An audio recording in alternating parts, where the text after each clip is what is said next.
commute from one place to the next. When you call the northern reaches of Pakistan home, getting around is a tricky prospect. This is a mountain country. In fact, you'll find 4 of the world's 14 mountains that exceed 8,000 meters around these parts.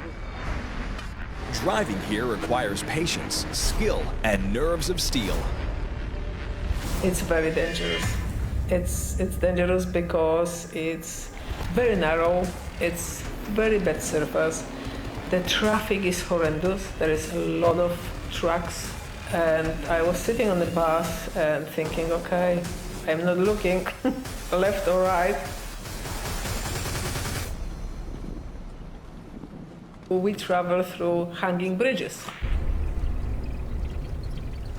Can you imagine the bus of four-wheel drive traveling through the bridge, which is constantly moving? And it doesn't look like it's very solid. Your stomach turns upside down when you go through those things. For locals of the towns of Skardu and Gilgit, a road trip to the Pakistani capital Islamabad means taking one route only, the Karakoram Highway. The local people living in Skardu, a very nice community of farmers.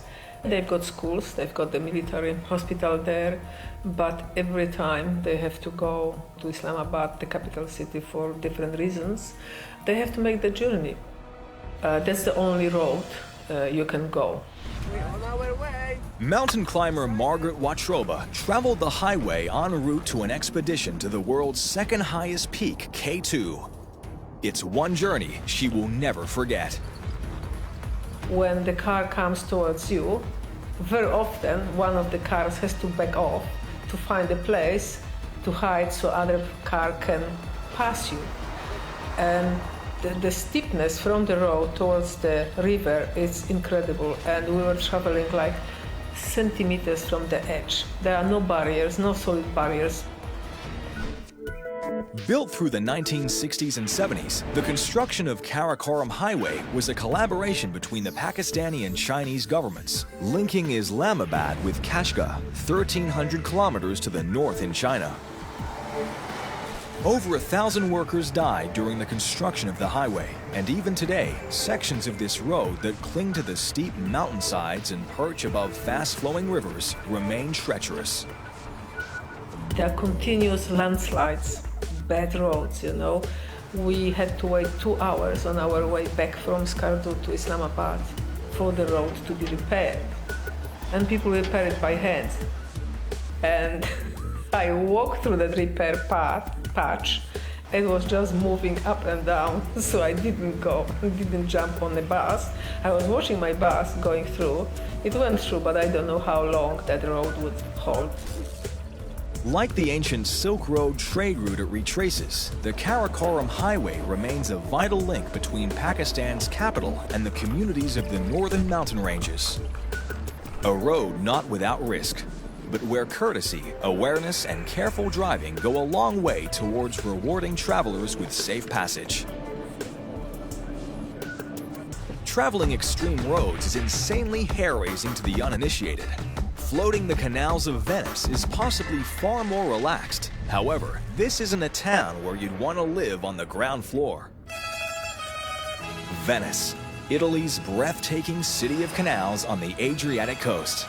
A network of 118 islands connected by bridges, all appearing to float on the surface of the Venetian lagoon. But this picturesque illusion could become a disappearing act. All this water, tidal movement, weather events, and a city built on marshland, this is a recipe for disaster that has all the right ingredients. Whether it be extreme Adriatic tides or winter rains filling the rivers that flow down to the city, Venice has always been prone to flooding. It's a reality that locals are used to living with. But even without rising waters, Venetians will eventually get their feet wet no matter what time of year. You see, this is a city that is slowly but surely sinking. The drawing of groundwater from aquifers around the lagoon last century triggered this phenomenon. But since the banning of artesian wells in 1960, the sinking has slowed down. Even a couple of millimeters each year, though, is enough to ring the alarm bells. It's hoped a barrier being constructed that can be raised to block the lagoon when needed and protect Venice from the Adriatic's 3-meter tidal swells will earn it a reprieve in the short term. But will it be enough to stop the floating city eventually sinking into oblivion? From Venice, we head to number 47. But don't let the ranking fool you. This is a place to visit with extreme caution, if you're allowed in at all. It all started with one single case. That's all it takes to start an epidemic. Wild animal meets boy, boy meets family, family meets community. And it spreads like wildfire, especially in a country that has limited medical facilities, lack of water and sanitation. After rural Guinea, Ebola quickly delivered many tragic surprises to unsuspecting victims across its capital, Conakry, and its bordering Sierra Leone and Liberia. More than 2,500 in Guinea alone lost their lives, with unexpected flare-ups still happening. Ebola's spread can be controlled by strict infection control practices, but there is no cure for the hemorrhagic disease.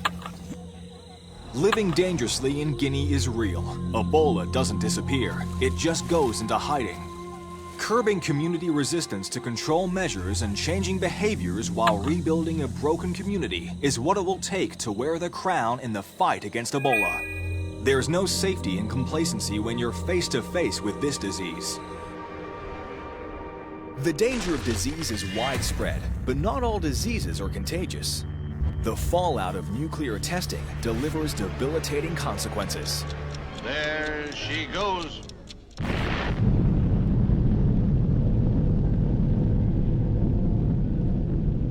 Following the now familiar blinding flash, the sinister mushroom rises.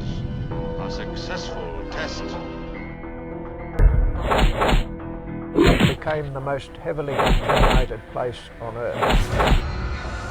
It's almost like they chose Maralinga and said, here's the loveliest country on Earth and we're going to blow it out of existence, and they did. Between 1956 and 1963, the British government, in conjunction with the Australian government, set up a nuclear testing site about an 8 to 10 hour drive through largely untouched landscape, northwest of Adelaide in South Australia. There was a huge activity going on there. British scientists, the three armed services from Australia, Army, Navy and Air Force, the same with the British Army, Navy and Air Force. The area, known as Maralinga, was deemed isolated enough for a vast array of nuclear tests. 7 atomic bombs were exploded as part of Operation Buffalo and Operation Antler in 1956 and 57. The experiments were to test the effect of an atomic explosion on military equipment in preparation for the event of a nuclear war.